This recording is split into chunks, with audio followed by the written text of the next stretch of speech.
The crystal chandelier above my head trembled with each burst of laughter from the private dining room, sending fractured light dancing across the marble floors like scattered diamonds. I pressed my back against the cold wall of the servants' corridor, balancing the tray of champagne flutes that cost more than my entire month's rent. The glass felt impossibly fragile between my calloused fingers. Fingers that had scrubbed floors, changed diapers, and signed away my freedom 3 months ago. I wasn't supposed to be here tonight.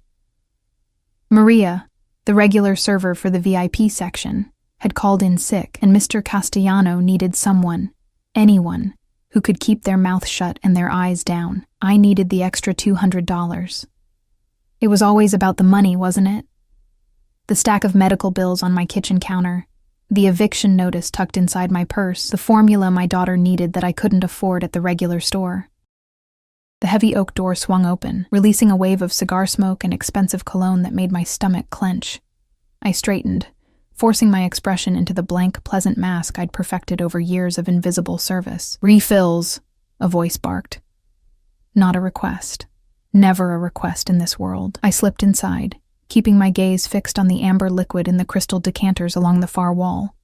The room smelled of power, leather, tobacco, and something darker I couldn't name. Something that made the hair on my arms stand up beneath my crisp white shirt. "Gentlemen," a voice cut through the rumble of conversation, and the entire room fell silent. That voice. It wasn't loud. It didn't need to be. It carried the weight of absolute authority. Smooth as aged whiskey, and just as dangerous. I felt it slide down my spine like ice water, and my hands trembled enough that the glasses on my tray clinked together. "We'll continue this discussion tomorrow. Leave us." The command was met with immediate compliance. Chairs scraped against hardwood. Men in suits that cost more than my car, back when I had a car, filed past me without a glance. I was furniture, wallpaper, nothing. I moved along the perimeter of the room, replacing empty glasses, wiping down surfaces, trying to become even more invisible than usual. The silence pressed against my eardrums. I could hear my own heartbeat, the whisper of my shoes against the floor, the soft clink of glass against wood. "You're new." I froze. The voice came from behind me, closer than I'd realized anyone was. My reflection in the window showed him. A silhouette backlit by the fireplace, tall and broad-shouldered, face hidden in shadow. "Yes, sir. Just filling in tonight." My voice came out steady. "Small miracle. Look at me when I'm speaking to you." My throat constricted. Every instinct screamed to keep my eyes down, finish my work, get out. But that voice didn't make suggestions. It gave orders that your body obeyed before your brain caught up. I turned. The first thing I noticed was his hands, strong, elegant, wrapped around a crystal tumbler like he owned it.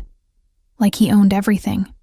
A ring on his right hand caught the firelight, some kind of family crest that probably had more history than I had hope.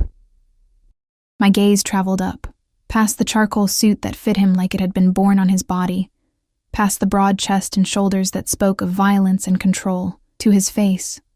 And God help me, he was beautiful. Not handsome. Beautiful was the only word that fit. Sharp jawline shadowed with stubble, high cheekbones that could cut glass, and eyes, dark, intense, pinning me in place like a butterfly to a board. He couldn't have been older than 35, but those eyes held centuries of secrets and sins. "What's your name?" He took a step closer, then another. The space between us evaporated. "Sophie." It came out as barely a whisper. "Sophie Chen." His gaze traveled over my face with an intensity that made me feel naked, despite my conservative uniform. Something flickered in those dark eyes. Surprise? Recognition? It vanished before I could name it. "You're going to spill that." I looked down. The tray in my hands was tilting dangerously, champagne threatening to cascade onto the Persian rug beneath our feet. I steadied it, but my hands wouldn't stop shaking. "I'm sorry. Don't apologize." He plucked the tray from my grasp with one hand and set it on the nearest table without looking away from my face. "How old are you, Sophie Chen?" 26. The question felt like a test I didn't know the rules for. 26? he repeated, as if tasting the number. He circled me slowly, and I felt every inch of space he claimed. You have a child. It wasn't a question. Ice flooded my veins. How did you— The formula stain on your bag. He gestured toward my purse, tucked into the corner by the door where I'd dropped it. The circles under your eyes, the way you calculated the tip percentage when you set down those glasses. Muscle memory from counting every penny. Horror washed over me. I'd been so careful, so invisible. I have a daughter. Emma. She's 8 months old. The truth spilled out before I could stop it. I work 3 jobs.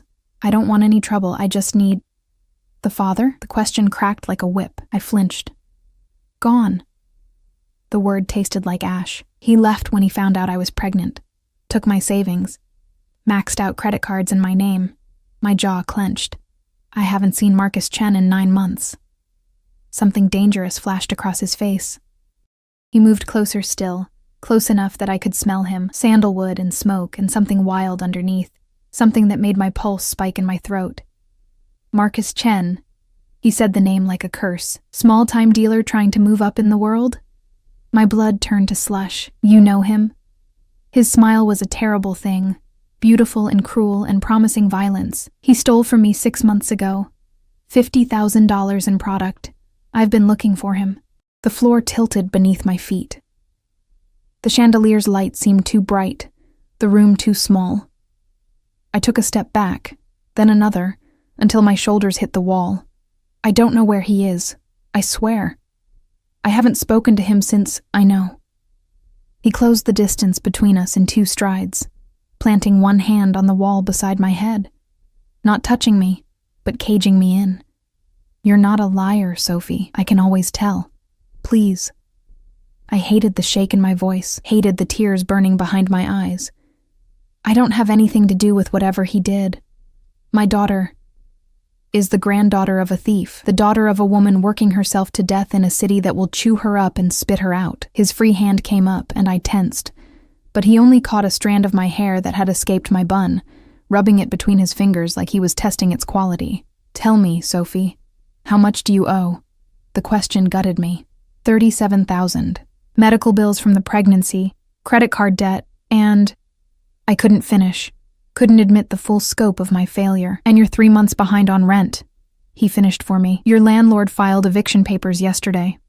How do you know that? The question came out sharp with panic. I know everything that happens in this city. He released my hair, his knuckles brushing my cheek, barely a touch, but it burned. I'm going to make you an offer, Sophie Chen. You can refuse, of course. You have free will. The way he said it made clear I had nothing of the sort. I need a wife. The words hung in the air between us, impossible and insane. What? A marriage, legal, binding, and temporary. His expression gave nothing away. I have business interests that require stability, a family, the appearance of domesticity. In return, your debts disappear. You and your daughter receive housing, security, and a substantial salary for your time. You can't be serious. I'm always serious. He stepped back, giving me space to breathe, though the air still felt too thick. 1 year. You play the role of my devoted wife. Attend events on my arm. Smile for photographs. After 12 months, we divorce. You receive a settlement of $500,000. And you never see me again. $500,000, Emma's future, college, a house, security. Why me? My voice cracked.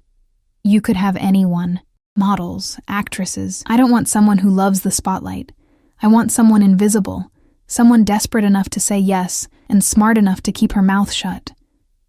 His smile was a knife's edge. You're perfect. The compliment felt like an insult. I wrapped my arms around myself, trying to hold the pieces together. And if I refuse, then you collect your things and leave. I'll forget this conversation ever happened. He turned away, dismissing me, walking back toward the fireplace. Your landlord, however, will not forget the rent you owe. Your creditors will not forget the bills. And when Marcus surfaces, and he will, the people looking for him will remember he has a family. Threat wrapped in silk. I thought of Emma's laugh, Her tiny fingers curled around mine.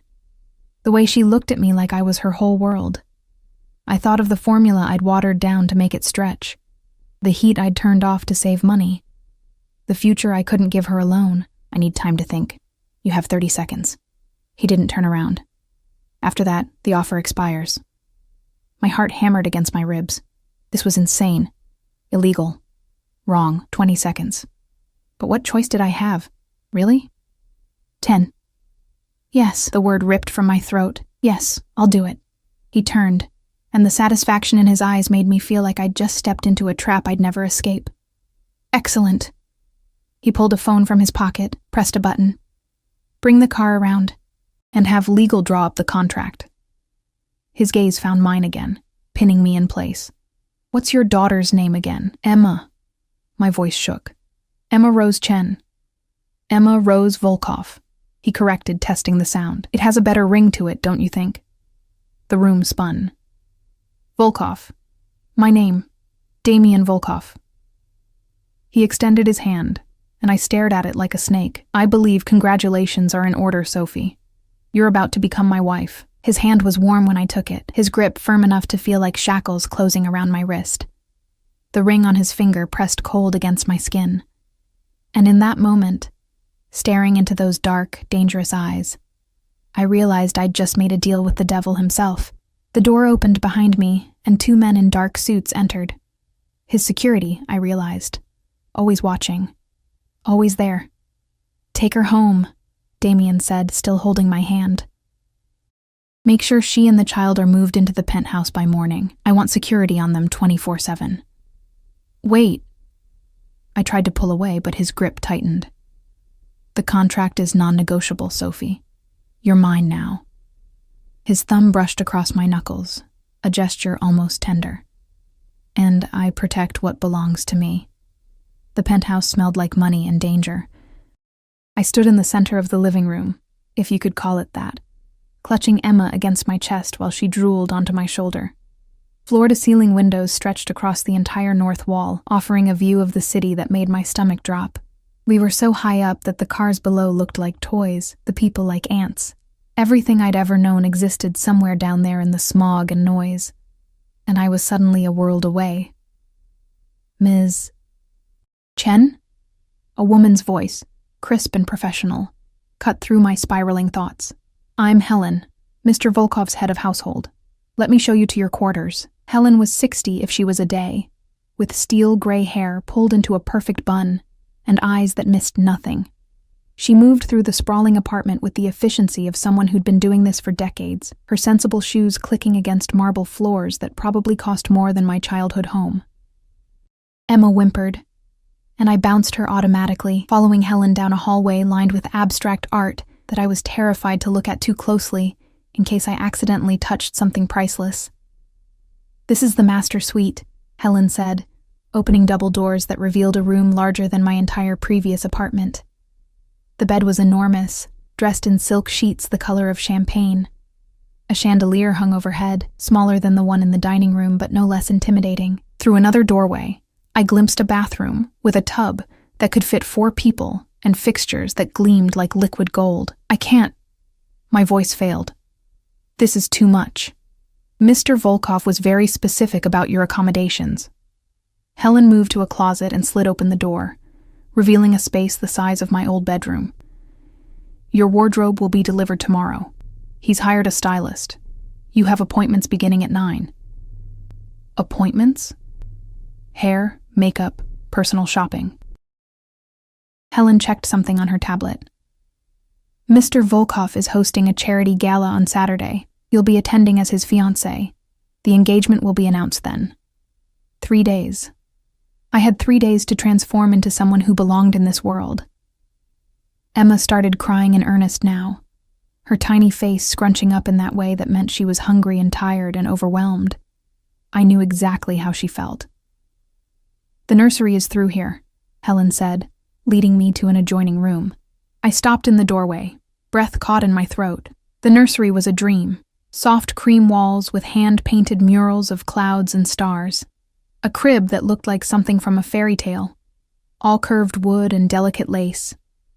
Shelves lined with toys and books. A rocking chair positioned by the window, perfect for late-night feedings. Everything I'd ever wanted to give Emma and couldn't afford, laid out like a promise or a threat. Mr. Volkov had it prepared this morning, Helen said, and something in her tone made me look at her sharply. This morning? But he only asked me last night. Mr. Volkov doesn't ask Ms. Chen. He decides. Helen's expression softened slightly. There's a baby monitor connected to your room. The kitchen is stocked with formula, the brand you've been using, along with the premium organic alternative. Night nurse arrives at 8 if you need assistance. He knew the brand of formula. Had known before, I said yes. Had prepared all of this before I'd even made my choice. The trap had been set long before I walked into it. I fed Emma in the rocking chair, watching the city lights flicker below while my daughter's eyes grew heavy. She was so small, so innocent. She had no idea that I'd just sold our lives to a man who collected information like weapons and moved through the world like a predator. I'm doing this for you, I whispered against her downy hair. I promise, baby girl, this is all for you. But the words felt hollow in the cavernous room.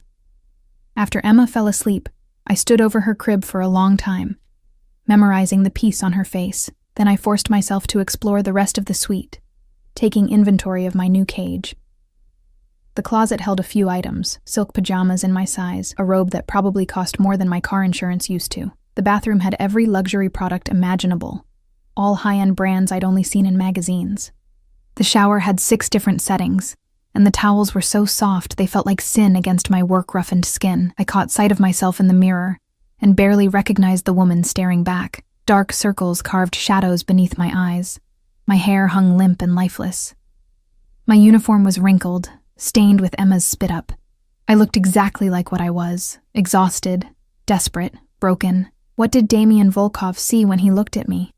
The question haunted me as I stripped off my clothes and stepped into the shower, letting water hot enough to scald wash away the grime and fear, but some stains went deeper than skin. I was toweling off when I heard it. The soft click of the bedroom door opening. My heart stopped. I grabbed the robe, wrapping it around myself as I crept to the bathroom doorway. Through the gap, I could see him.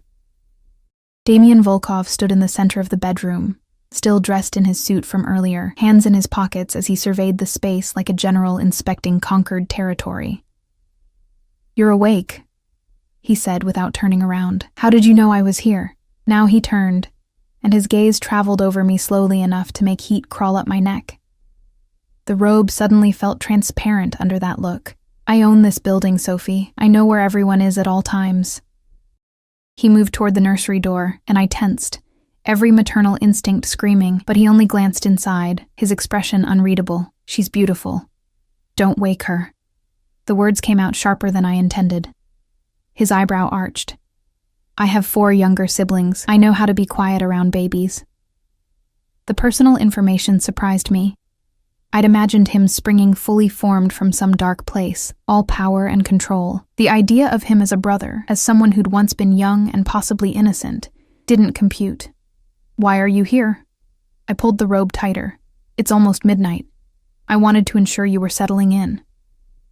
He walked to the windows, looking out at his city. "And to give you this." He pulled a small box from his pocket. "Velvet, midnight blue." My stomach dropped. "Open it."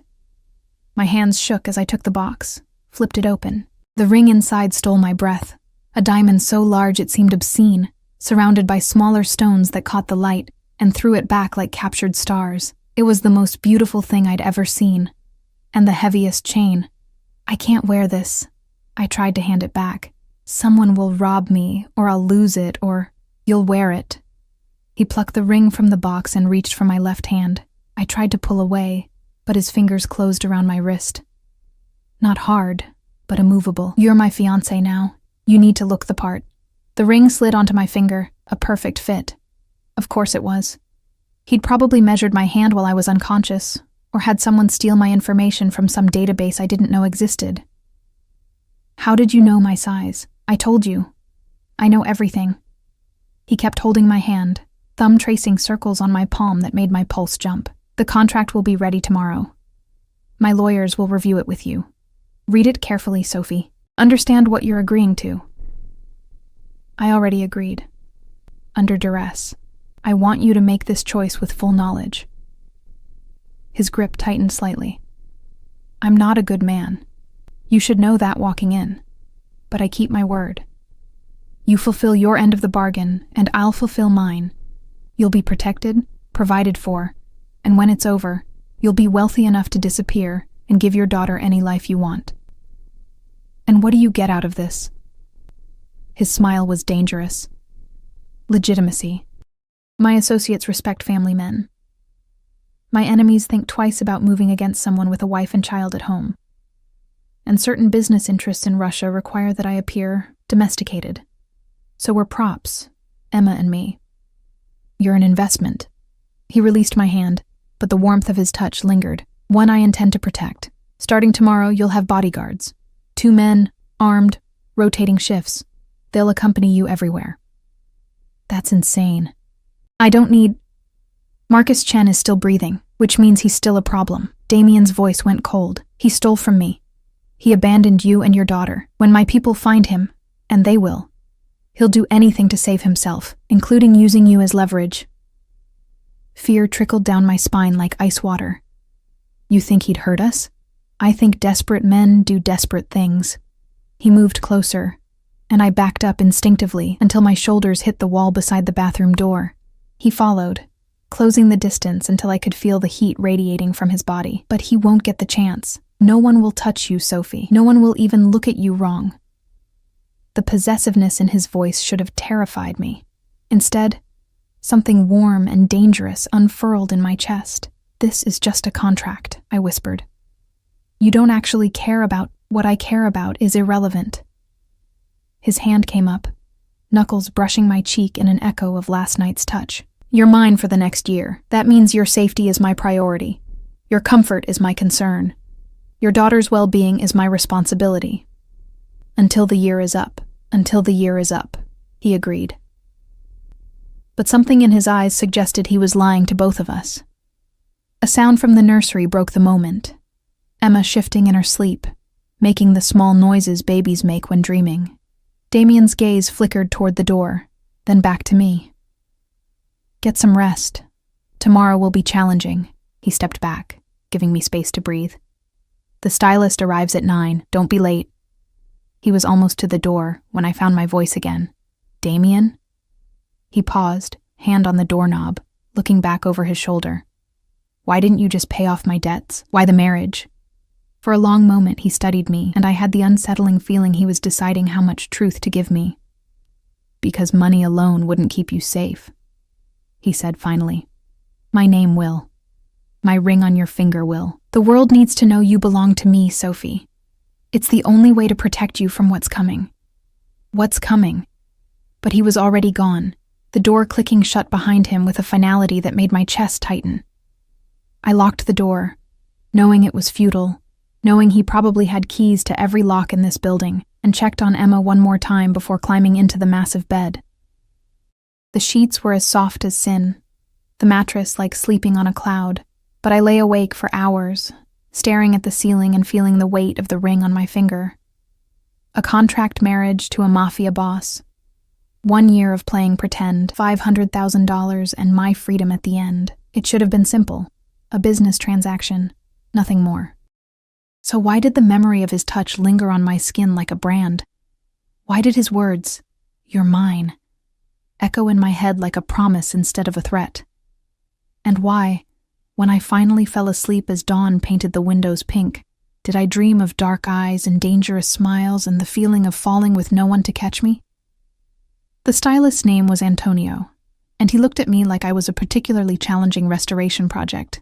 We have much work to do, he announced, circling me slowly while I stood in the center of the master bedroom wearing nothing but my old jeans and a t-shirt. Emma sat in her bouncer nearby, watching the spectacle with wide eyes. But the bone structure is good. Excellent, actually. And the eyes, very expressive. We can work with this. I felt like a car being appraised for parts. The next 6 hours were a blur of torture disguised as pampering. Antonio's team descended like a swarm of impeccably dressed locusts, hairstylists, makeup artists, a woman whose only job seemed to be analyzing my skin and declaring it dehydrated, but salvageable. They waxed, buffed, moisturized, and transformed while I sat frozen in a chair, trying not to think about how much all this must cost. Emma fussed twice, and each time I moved to get her, Helen appeared like magic with a bottle or a fresh diaper, handling my daughter with practiced efficiency that made me feel simultaneously grateful and useless. "The hair," Antonio declared around noon, running his fingers through the damp strands. "We'll keep the length, but add layers, dimension, make it look expensive instead of exhausted." "It is exhausted," I muttered. He laughed, a bright, genuine sound that made me like him despite everything. "Darling, we're all exhausted. The trick is making sure no one can tell." By 3 o'clock, I didn't recognize my reflection. My hair fell in glossy waves that caught the light, transformed from dull brown to rich mahogany with subtle highlights that Antonio swore were sun-kissed, not bottle. My skin glowed, whatever miracle products they'd slathered on me erasing the evidence of too many sleepless nights. My eyebrows had been shaped into elegant arches that opened up my entire face. "Now," Antonio said, gesturing to the racks of clothing that had appeared while I was being plucked and painted. "We dress you like the queen you're about to become." The clothes were beautiful and terrifying, designer labels I'd only seen on celebrities, fabrics that whispered against my skin, silk, cashmere, Italian leather. Antonio dressed me in outfit after outfit, photographing each one, adjusting, critiquing, until finally he stepped back with a satisfied smile. "Perfect. This one for the gala." I stared at myself in the full-length mirror. The dress was midnight blue, the color of Damien's ring box. It hugged my curves I didn't know I had under my baggy work clothes, before flowing to the floor in a waterfall of silk. The neckline plunged just enough to be daring without being scandalous. Diamonds glittered at my throat, borrowed from some collection that probably had its own security team. I looked like someone who belonged in Damien Volkov's world. I looked like a stranger.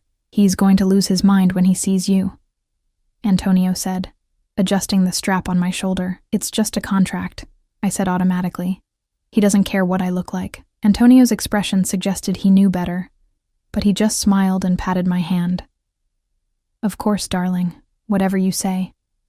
After Antonio and his team finally left, I changed back into my regular clothes, except they weren't in the closet anymore. Everything I'd worn this morning had vanished, replaced entirely by the new wardrobe. Even my comfortable jeans were gone. "Helen," I called, stepping into the hallway. She appeared within seconds. "Yes, Miss Chen?" "My clothes, my old clothes, where are they?" "Disposed of, per Mr. Volkov's instructions." Her tone suggested this was perfectly normal. "Your new wardrobe is complete. You'll find appropriate attire for every occasion." "Disposed of?"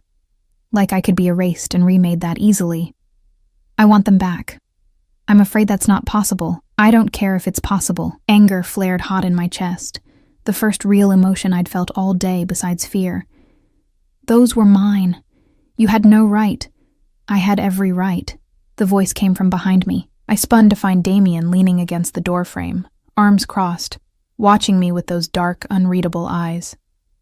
He wore different clothes than last night, dark slacks and a white shirt with the sleeves rolled to his elbows, revealing forearms corded with muscle and marked with scars that told stories I probably didn't want to know.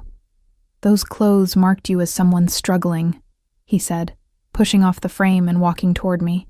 "Someone vulnerable, someone people could exploit. You're not that person anymore. You don't get to decide who I am."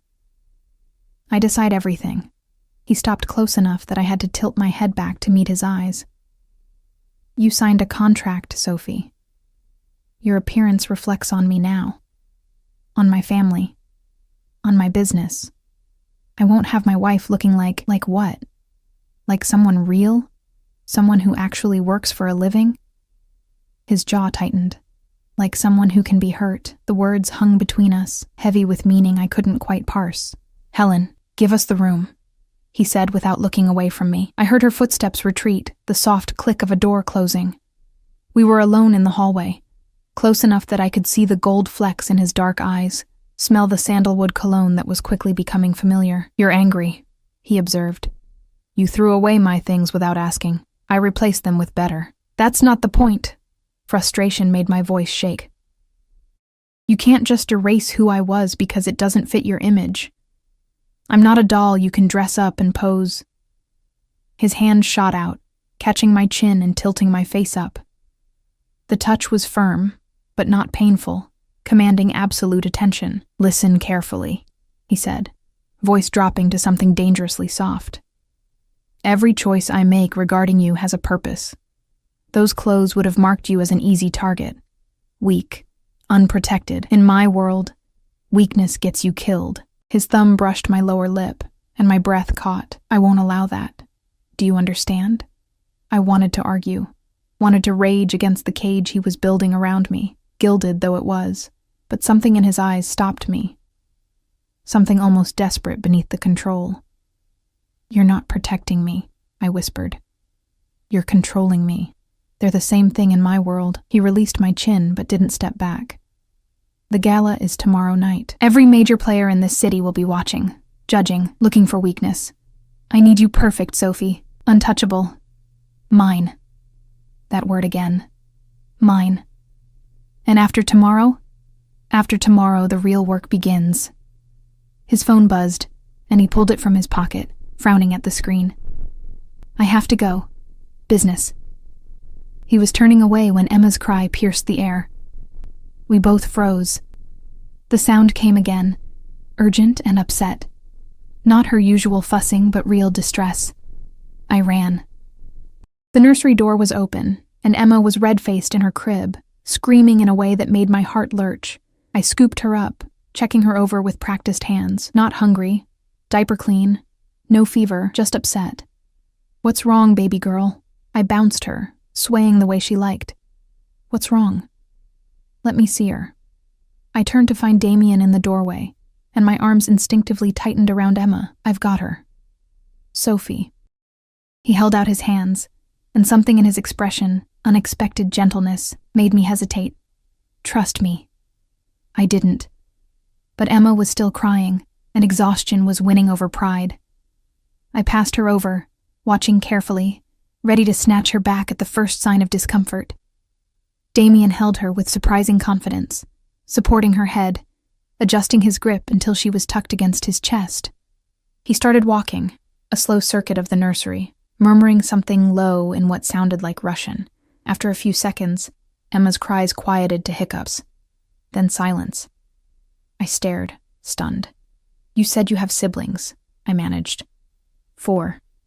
I raised them after our parents died." He kept walking, kept swaying, eyes on Emma's face. The youngest was 6 months old. I was 19. The image that created a teenage Damien learning to change diapers and warm bottles while building a criminal empire was so incongruous with the dangerous man I knew that I couldn't reconcile it. "What happened to them? Your siblings?" "They're safe. Far from this life." His expression softened, something almost human breaking through the armor. I made sure of it. Emma's eyes drifted closed, her tiny hand fisting in his expensive shirt. He didn't seem to notice or care about the drool stain forming on his shoulder. "She likes you," I said quietly. "Children and animals, they always know." He looked up, catching me staring. "Know what?" "Who the monsters are." The words were meant as a joke, but they fell flat. His smile was sharp enough to cut. "I am a monster, Sophie. Don't ever forget that." He carried Emma to her crib, laying her down with practiced ease. "But I'm your monster now, and I protect what's mine." He left without another word, and I stood in the nursery long after his footsteps faded, trying to understand the man who could throw away my clothes like garbage but hold my daughter like she was precious china. That night, I lay in bed reading the contract his lawyers had delivered. 50 pages of legal jargon that boiled down to simple terms. I would act as his wife for 1 year, attend events, maintain the illusion of a happy marriage. In return, all my debts would be cleared. I would receive a monthly allowance of $10,000 and at the end, a settlement of $500,000. There were clauses about discretion. I couldn't discuss our arrangement with anyone. Clauses about behavior. I was expected to maintain certain standards of appearance and conduct. Clauses about Emma. He would be named her legal guardian for the duration of the marriage, for protection purposes. That clause made my stomach turn. But I understood it. If something happened to me, Emma would be cared for, protected. I was signing the last page when I heard it. Footsteps in the hallway outside my door. They paused. I held my breath, waiting for the knock that didn't come. After a long moment, the footsteps retreated. I touched the ring on my finger, heavy and cold in the darkness. Tomorrow, I would stand beside Damian Volkov and let him claim me in front of his entire world. Tomorrow, I would smile and play the role of the devoted fiancé, pretending I belonged in a life I could barely comprehend. Tomorrow, the contract would become real. But tonight, alone in the dark, I could still pretend I had a choice. The lie was almost comforting. The ballroom glittered like something from a fever dream. I stood at the top of the marble staircase, one hand gripping the banister hard enough to hurt, the other tucked into the crook of Damian's arm. Below us, hundreds of people milled about in designer gowns and $1,000 suits, champagne flutes catching the light from a dozen crystal chandeliers. The air hummed with wealth and power, and danger barely concealed beneath polite conversation. "Breathe," Damian murmured against my ear, his hand covering mine on his arm. "You look perfect." I didn't feel perfect. I felt like an imposter wearing someone else's skin, someone else's dress, someone else's life. The midnight blue silk whispered against my legs with each shallow breath. The diamonds at my throat felt like a noose. They're all staring. Let them. His fingers tightened on mine. They're supposed to. That's the point. A photographer appeared at the bottom of the stairs, camera raised. The flash made me flinch. "Smile, Sophie." Damian's voice held an edge of command. "Remember what we discussed." I forced my lips into something approximating happiness and let him guide me down the stairs. Each step felt like walking toward an execution. The crowd parted for us, conversations dying mid-sentence as we passed. I felt their eyes like brands on my skin, assessing, judging, calculating. "Mr. Volkov." A man materialized in front of us, silver-haired and sharp-eyed. "I wasn't expecting you to attend tonight." "Plans change, Senator." Damian's tone was pleasant, but his grip on me spoke of possession. "Allow me to introduce my fiancée, Sophie Chen." The senator's gaze raked over me with barely concealed surprise. "Fiancé?" I hadn't heard. "We're making it official tonight." Damian pulled me closer against his side, and I felt the coiled tension in his body. "Sophie, this is Senator Richter. He chairs the Appropriations Committee." I extended my hand, remembering Antonio's coaching: firm grip, eye contact. "Smile like you belong here." "It's lovely to meet you, Senator." Richter took my hand, holding it a beat too long. "Charming. Absolutely charming. Where did you two meet?" "She was working at Castellanos," Damian said smoothly. I saw her across the room and knew immediately she was different from anyone I'd ever met. The lie was so close to the truth it made my chest ache. "How romantic," Richter said, but his eyes were calculating. "And you're comfortable with Mr. Volkov's business interests?" The question was a test. I could feel Damian waiting, seeing how I'd handle it. "I'm comfortable with Damian," I said, meeting the senator's gaze steadily. His business is his own. Something like approval flickered across Richter's face. "Smart girl. I can see why he chose you." He released my hand. "Congratulations to you both. I'm sure we'll be seeing more of each other." As he walked away, I felt Damian's breath against my ear. "Well done." The praise shouldn't have warmed me, but it did. The next hour was a parade of introductions. Business associates, politicians, society wives who smiled with their mouths while their eyes dissected every detail of my appearance. Damian kept me close, his hand a constant presence at the small of my back, on my hip, intertwining with mine. Each touch felt deliberate, performative, but my body responded anyway, hyper-aware of every point of contact. "You're doing well," he said during a rare moment alone, handing me a glass of champagne I had no intention of drinking. They're buying it. Buying what? That I'm in love with you? That you belong to me. His gaze dropped to my mouth. There's a difference. Before I could respond, a woman's voice cut through the air like a knife. Damien, darling, what a surprise. I turned to find a woman approaching. Tall, willowy, dressed in red silk that clung to her body like sin. She was beautiful in that effortless way that came from good genes and better surgeries. Her platinum hair swept up to reveal a neck circled in rubies. But it was her eyes that caught my attention. Ice blue and fixed on Damien with naked hunger. Natasha. Damien's tone went flat. I didn't realize you'd be here. Daddy insisted. She stopped in front of us, ignoring me completely. He said you'd want to discuss the merger. But it seems you've been busy with other matters. Finally, her gaze slid to me. The contempt in it was razor sharp. And who is this? My fiancé. Damien pulled me against him, his arm around my waist possessive enough to bruise. Sophie Chen. Sophie. This is Natasha Volkov. My cousin. The word should have been comforting. It wasn't. Fiancé? Natasha's laugh was musical and cruel. How sudden.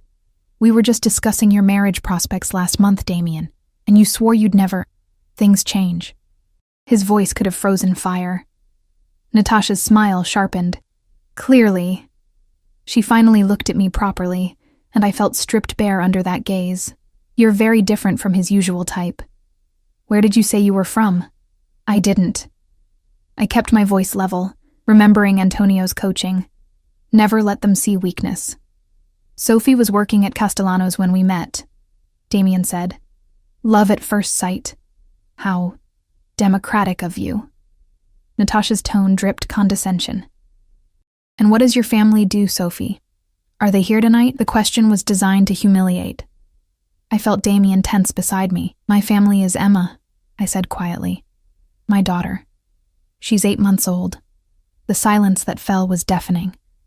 Natasha's eyes widened, genuine shock breaking through her polished mask. You have a child? She looked at Damien like he'd lost his mind. You're marrying someone with another man's... Careful. The single word from Damien was soft as silk and deadly as poison. Very careful, Natasha. Something dangerous flickered in the air between them. Natasha's smile faltered. Of course. Congratulations to you both. She air-kissed near Damien's cheek, her eyes promising this conversation wasn't over. I'm sure Father will want to discuss this unexpected development. Family meeting next week? I'll have my assistant schedule it. After she glided away, I felt like I could breathe again, but Damien's arm stayed locked around my waist, his body radiating tension. She hates me, I said. She hates everyone. He guided me toward the balcony doors, including herself. The night air was cool against my overheated skin. We stepped out onto a terrace overlooking the city, and for the first time all evening, we were alone. I pulled away from Damien, putting space between us, needing to think without his proximity scrambling my thoughts. She wanted to marry you, I said. It wasn't a question. Our families had an arrangement, before I met you. He leaned against the railing, watching me.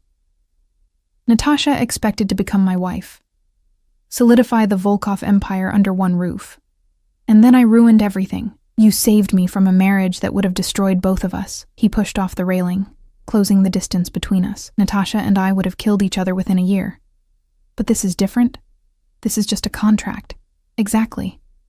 His hand came up, cupping my face with unexpected gentleness. No expectations. No complications. Just business. But the way he was looking at me didn't feel like business. The way his thumb traced my cheekbone. The way his gaze dropped to my mouth.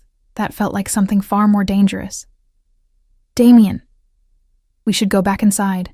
He dropped his hand, stepping away. They'll talk if we're gone too long. The rest of the evening blurred together.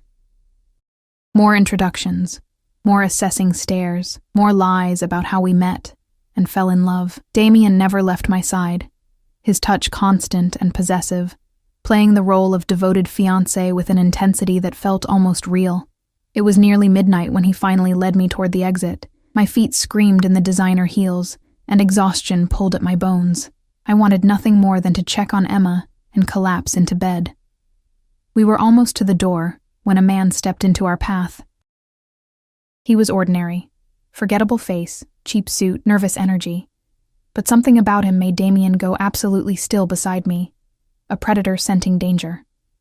"Mr. Volkov," the man said, his voice shaking slightly. "I have a message. From Marcus Chen." The name hit me like a physical blow.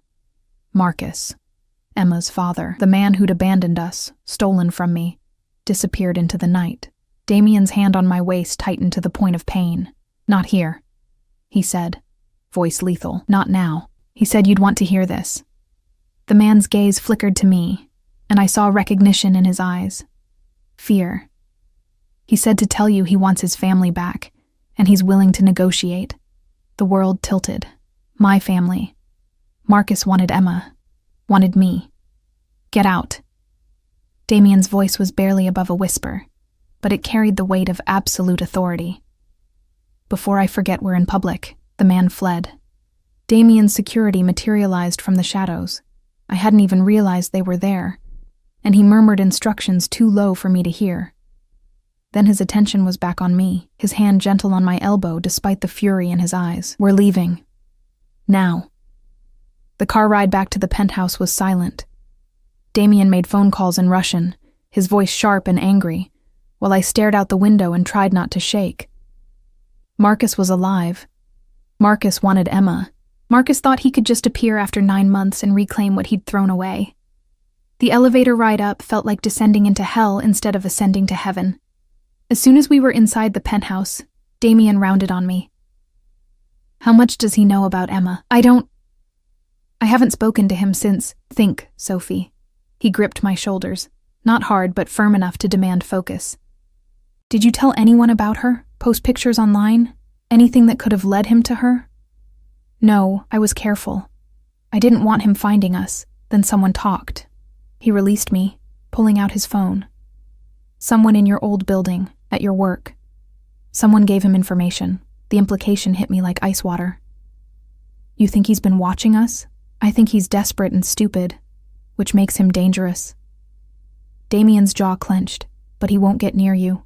Either of you." "I'll make sure of it." "How?" "He's Emma's father. Legally, he has rights. He has nothing."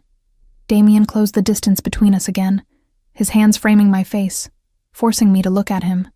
"You're my fiancé. Emma is under my protection. The law is whatever I say it is, Sophie.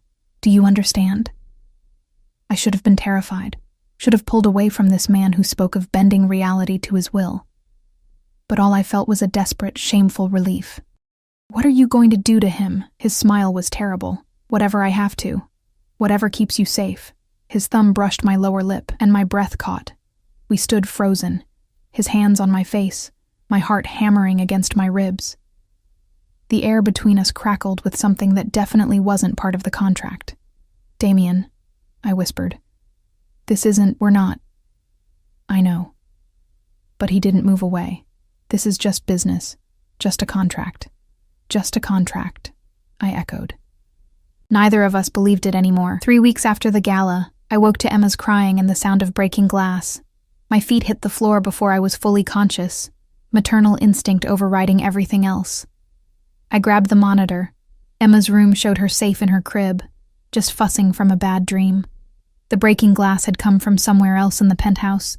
I pulled on a robe and crept toward the door, heart hammering. The security guards should have been outside. They were always outside, unless something had happened to them. The hallway was dark, emergency lighting casting everything in shades of blood and shadow. I heard voices, men arguing in Russian, the sharp crack of something hitting flesh. Then silence.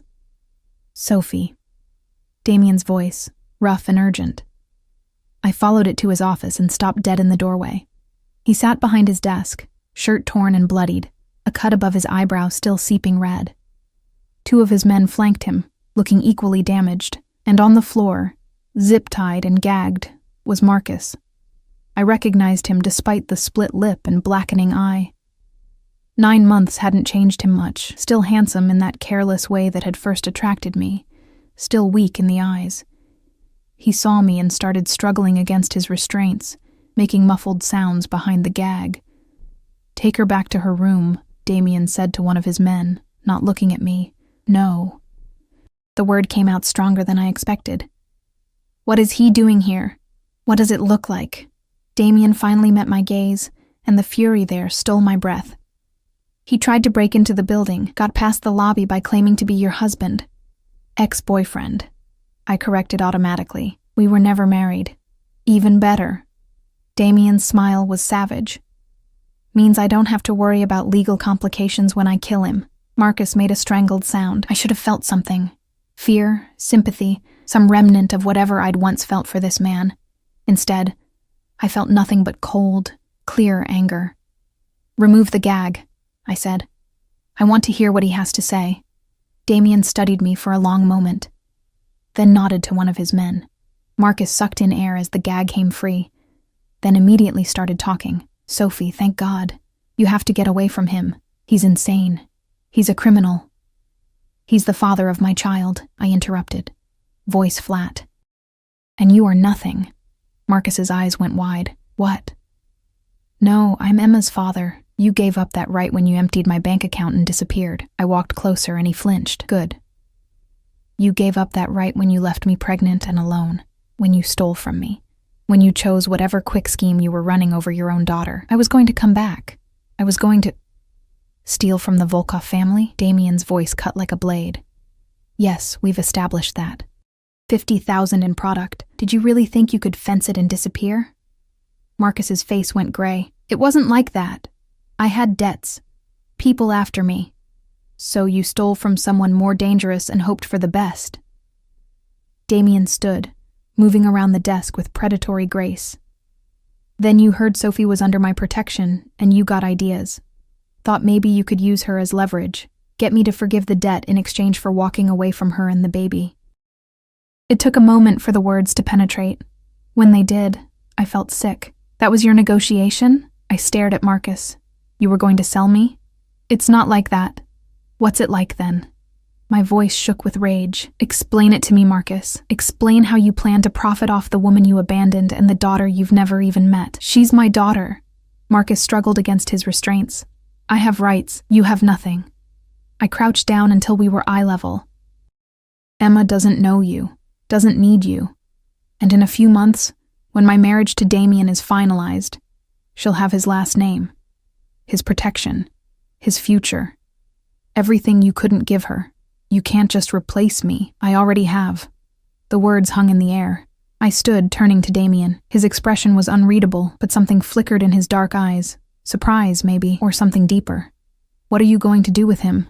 I asked. "That depends." Damien's gaze never left mine. "What do you want me to do?" The question was a test. I understood that. He was giving me power here, letting me choose. And God help me, part of me wanted to say, make him disappear. Make him pay for every sleepless night, every watered-down bottle, every moment I'd spent terrified I couldn't provide for my daughter. But I wasn't that person. Not yet. "Let him go," I said finally. "But make sure he understands. If he ever comes near Emma or me again, you'll finish what you started tonight." Damien's smile was sharp with approval. "You heard her. Get him out of my sight, and make sure he gets the message." His men hauled Marcus to his feet. As they dragged him toward the door, he twisted back to look at me. "You're making a mistake, Sophie. He's a monster." "I know exactly what he is." I met Marcus's eyes coldly. "And I'd rather have a monster who protects my daughter than a coward who abandoned her." After they were gone, silence filled the office like smoke. Damien stood by the window, looking out at the city, his damaged reflection ghost-like in the glass. "You're bleeding," I said quietly. "It's nothing. Let me clean it." He turned, surprise crossing his features. "Sophie." "Sit down." For once, he obeyed. I found the first aid kit in his desk drawer, of course he had one, and pulled up a chair in front of him. The cut above his eyebrow wasn't deep, but it needed attention. I cleaned it carefully, hyper-aware of how close we were, how his hands had settled on my hips like they belonged there. "You should have let me kill him," Damien said softly. "He'll come back. Men like that always do." Maybe. But Emma deserves better than having her father's blood on her mother's hands. I pressed a butterfly bandage over the cut. Even if he'll never be her father in any way that matters. And what am I to her? His hands tightened on my hips. What am I to you? The question stole the air from my lungs. I sat back, first aid supplies forgotten, trapped in his dark gaze. I don't know, I whispered. This was supposed to be simple. A contract. A year and then freedom. Nothing about this is simple anymore. His hand came up, cupping my face with a gentleness that contradicted everything he was. I've been trying to convince myself this is still business, that you're still just a convenient solution to a problem. But tonight, when I heard he'd gotten into the building, when I thought he might have reached you, he stopped, jaw clenching. Damien, I wanted to destroy him, not because he stole from me, not because he threatened my business interests, because he hurt you, because he left you vulnerable and afraid, and the thought of anyone making you feel that way again makes me want to burn the world down. His confession hung between us, raw and dangerous. That's not part of the contract, I managed. No. His thumb brushed my cheekbone. It's not. We agreed. 1 year. Then we walk away. I know what we agreed. He pulled me closer, until I was nearly in his lap, until I could feel his heartbeat against my chest. Tell me you don't feel this. Tell me I'm alone in this insanity. I should have lied. Should have protected us both from whatever this was becoming, but I was so tired of pretending. You're not alone, I whispered. He kissed me. It wasn't gentle or tentative. It was possession and desperation, and 3 weeks of tension finally snapping. His hands tangled in my hair. My fingers clutched his torn shirt, and I kissed him back like I was drowning, and he was air. When we finally broke apart, both breathing hard, his forehead rested against mine. This changes everything, he said. I know. The contract. I don't care about the contract. The words felt like jumping off a cliff. I care about Emma being safe, about having a future that doesn't involve choosing between rent and food. About me? His voice was rough. Yes, I admitted. About you, even though you're dangerous and controlling and you threw away all my clothes. He laughed, the sound startled and genuine. You're never going to forgive me for that, are you? Probably not. I pulled back enough to look at him properly. But I understand why you did it. You were protecting me the only way you know how. By controlling everything around you. By controlling everything around me, I agreed. It's infuriating and arrogant and you're falling for me anyway. It wasn't a question. I should have denied it. Instead, I kissed him again, softer this time, letting it be an answer. 6 months later, I stood in the nursery watching Emma take her first steps. She wobbled between the coffee table and Damien's outstretched hands, giggling every time she fell on her padded bottom. Come on, princess, Damien encouraged, crouching down. You can do it. Emma launched herself forward, taking 3 shaky steps before tumbling into his arms. His face lit up with pure joy as he caught her, spinning her around until she shrieked with laughter. Did you see that? He looked at me, grin boyish and beautiful. She walked. I saw. My heart felt too full for my chest. You're going to spoil her. That's the plan. He settled Emma on his hip, and she immediately grabbed his nose, making him laugh. The contract was supposed to end in 6 months. We'd already torn it up. The wedding had been real, a small ceremony with Damien's siblings flown in from wherever he'd hidden them. Helen crying in the front row, and Emma in a tiny white dress as flower girl. I'd worn ivory instead of blue, and when Damien had said I do, his eyes had held promises that had nothing to do with business arrangements. The merger with the Petrov family had gone through. Damien's legitimacy as a married man with a child had smoothed the way. Natasha had been furious, but she'd attended the wedding with a smile that promised future retribution. I'd smiled back, secure in the knowledge that Damien's protection was absolute. Marcus had disappeared to another city. Damien's lawyers had ensured he'd signed away all parental rights before he left. Emma would grow up knowing Damien as her father. the man who'd taught her to walk, who read her stories in Russian and English, who'd kill anyone who threatened her. "What are you thinking about?" Damien asked, pulling me from my thoughts. "How different everything is from a year ago." "Better?" I crossed the room, wrapping my arms around both of them, terrifying and dangerous and completely insane. "But yes, better. I love you," he said, simple and direct. "I know I'm supposed to wait for you to say it first, but I'm not good at waiting." I noticed. I kissed him, careful of Emma squirming between us. "I love you too, even though you're possessive and jealous and way too protective." "Someone tried to take a picture of Emma at the park yesterday," he interrupted. "I had them arrested. See? Way too protective." But I was smiling. "What were the charges?" "I'm rich enough that the charges don't matter." He shifted Emma to one arm so he could pull me closer with the other. "No one photographs my daughter without permission. No one approaches my wife without clearance. And anyone who looks at either of you wrong learns very quickly why crossing a Volkov is a fatal mistake. You're insane. About you? Absolutely." His kiss was possessive, claiming. "You're mine, Sophie Volkov. You and Emma both. No contract, no time limit, just mine." "Yours," I agreed, letting myself sink into his arms. "But that means you're mine too, always have been."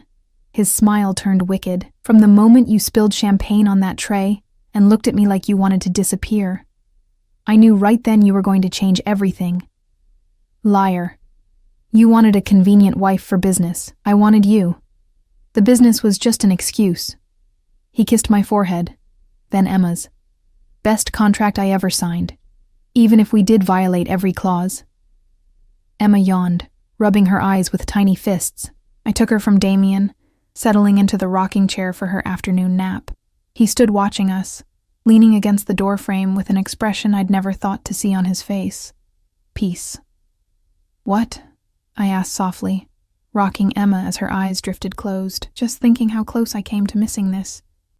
"If Marcus hadn't stolen from me, if you hadn't needed money, if any of 100 variables had been different, I would have married Natasha out of obligation, you would have struggled alone, and Emma would have grown up without ever knowing she had a father who would die for her. Fate," I said. "Luck."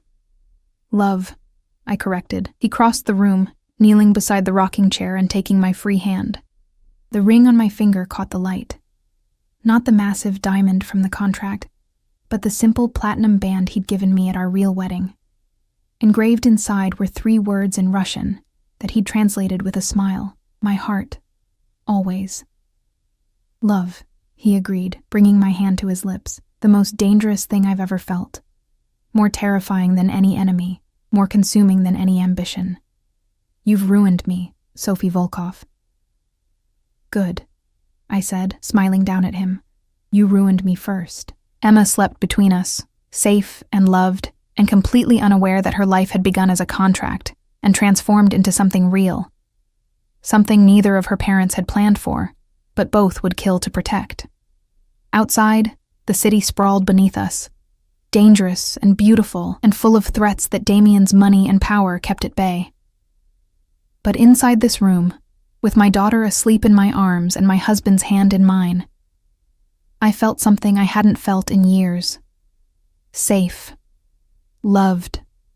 Home. The contract marriage had been just business, until jealousy made it real, until possession became protection, until the monster in the expensive suit looked at me like I was his salvation instead of his obligation. And somewhere in the transformation from desperation to devotion, I'd stopped being afraid of the cage he'd built around me. Because I'd finally realized the truth.